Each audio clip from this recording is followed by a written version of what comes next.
Okay, you know, I'm just going to record how to finish your Photoshop joiner portrait.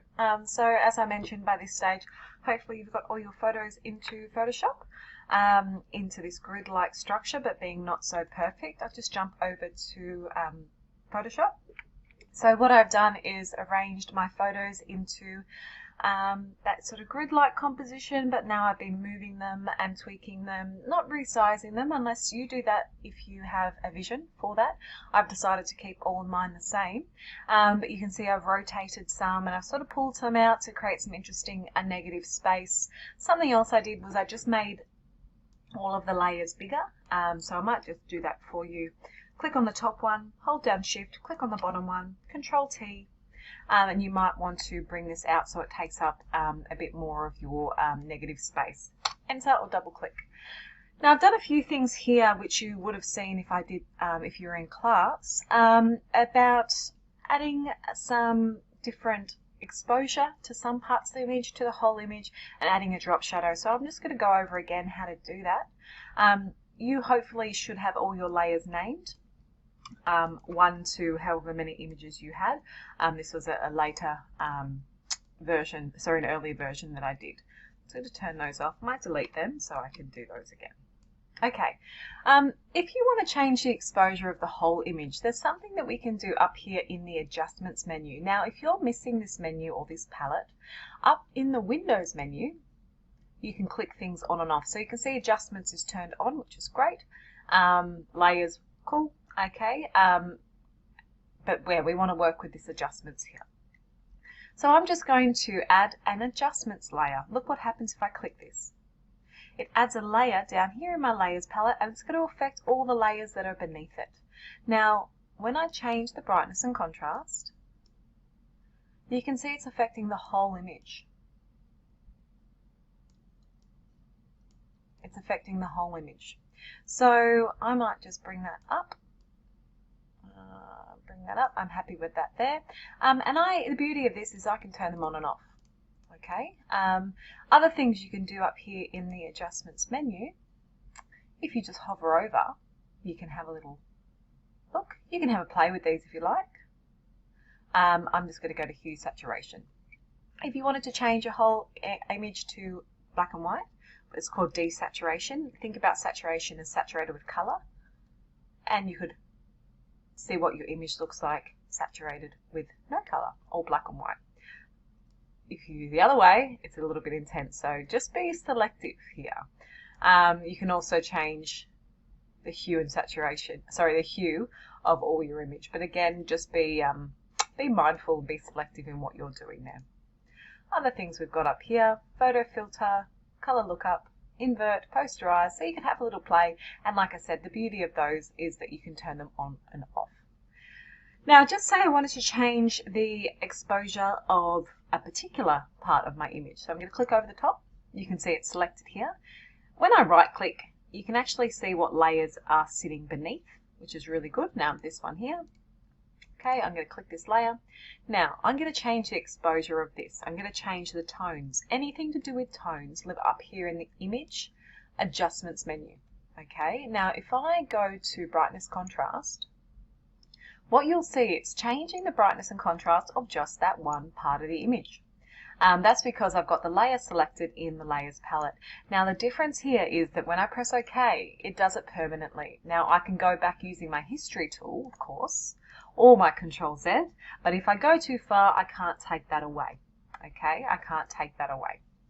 So that's looking great. And now I'm just picking selected parts of my image. I might click this one here, Image, Adjustments, Brightness Contrast.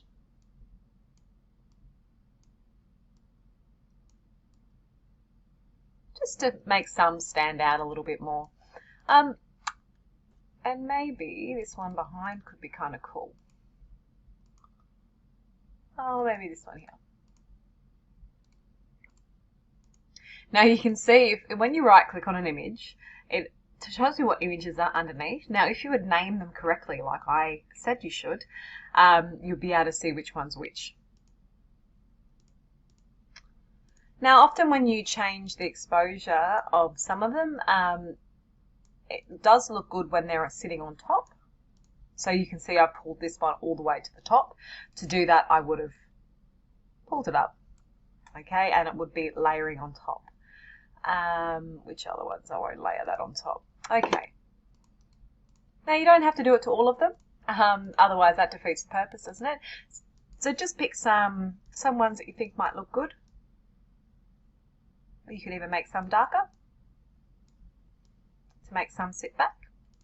Okay, so go around and select a few of your images to then sort of either darken or lighten, and that will pull them up or push them back with the effect of our eye.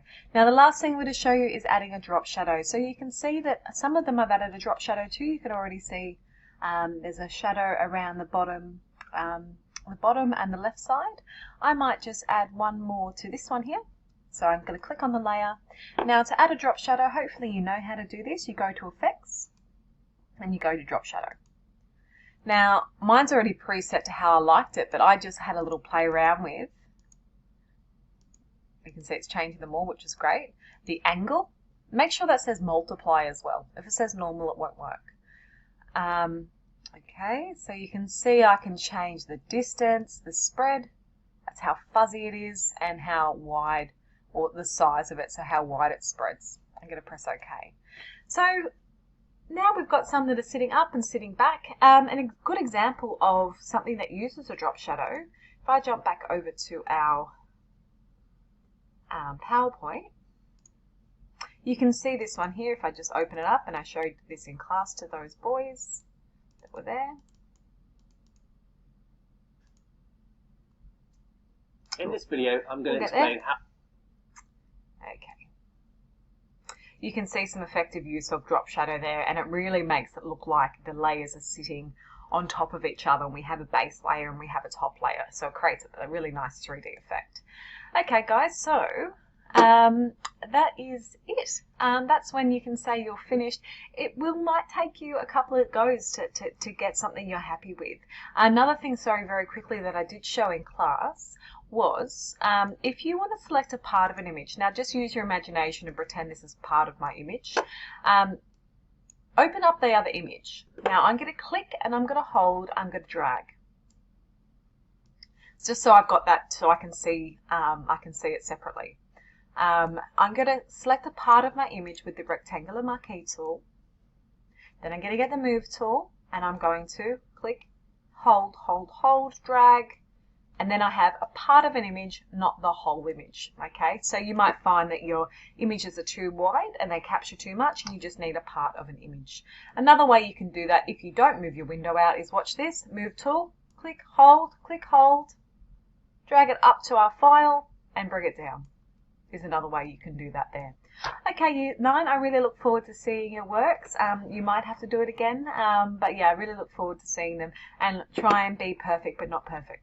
Okay, see you later, boys.